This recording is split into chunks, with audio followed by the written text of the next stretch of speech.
From Neural Newscast, I'm Benjamin Roth. And I'm Claire Donovan. Microsoft kicked off 2026 today with an Xbox Developer Direct showcase. It featured gameplay from several of its largest upcoming franchises.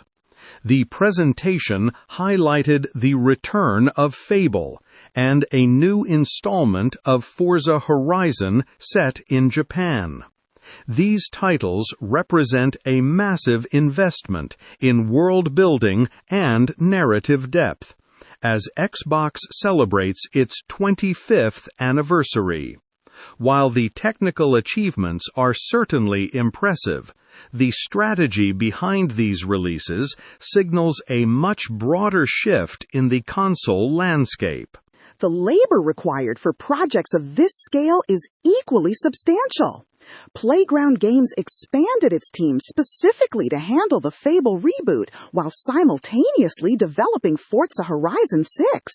This year marks a significant production cycle for the UK-based studio. We are also seeing external partners like Game Freak venture into new territory with their action RPG, Beast of Reincarnation. This shift shows how even established studios are diversifying their output to reach wider audiences. The creative choices in Fable seem focused on player agency and persistent consequences.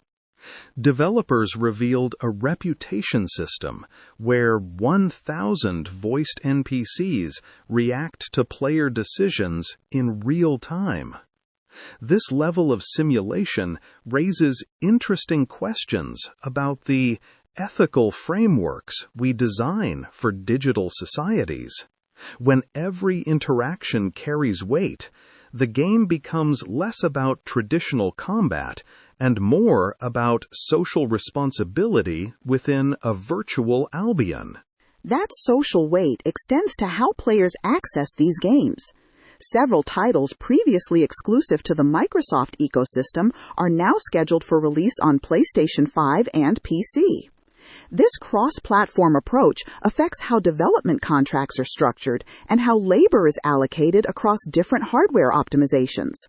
For workers, it means mastering a broader range of technical standards to ensure a smooth launch on May 19th for Forza and later this autumn for Fable. It is a rare moment where the desire for market reach outweighs the tradition of platform exclusivity. Digital spaces are becoming more porous, Claire. Even Double Fine announced an online multiplayer game called Kiln that emphasizes collaborative creation. This trend suggests a move away from isolated silos toward shared digital experiences. It also creates a more stable pipeline for the artists and programmers involved. When a game launches on multiple storefronts, the potential for long-term project support increases. This provides better job security for the teams tasked with maintaining these live service worlds. Turning now to a critical report on American public health. A new study published in the journal JAMA today identifies colorectal cancer as the leading cause of cancer deaths for Americans under 50. Researchers found that deaths in this age group have risen by over 1% annually since 2005. This data marks a stark departure from previous decades when this specific cancer primarily affected older populations. The human cost of this trend is appearing in healthcare clinics nationwide. Many young patients report that their initial symptoms were dismissed as routine discomfort until the disease reached an advanced stage. This lag in diagnosis highlights a systemic failure to adapt screening protocols to a changing demographic reality. We are forced to ask why our biological resilience appears to be shifting so rapidly in the modern era. From a policy standpoint, this requires a fundamental change in how we define workplace health benefits. Many insurance plans do not cover screenings for individuals in their 30s or early 40s unless they are considered high risk.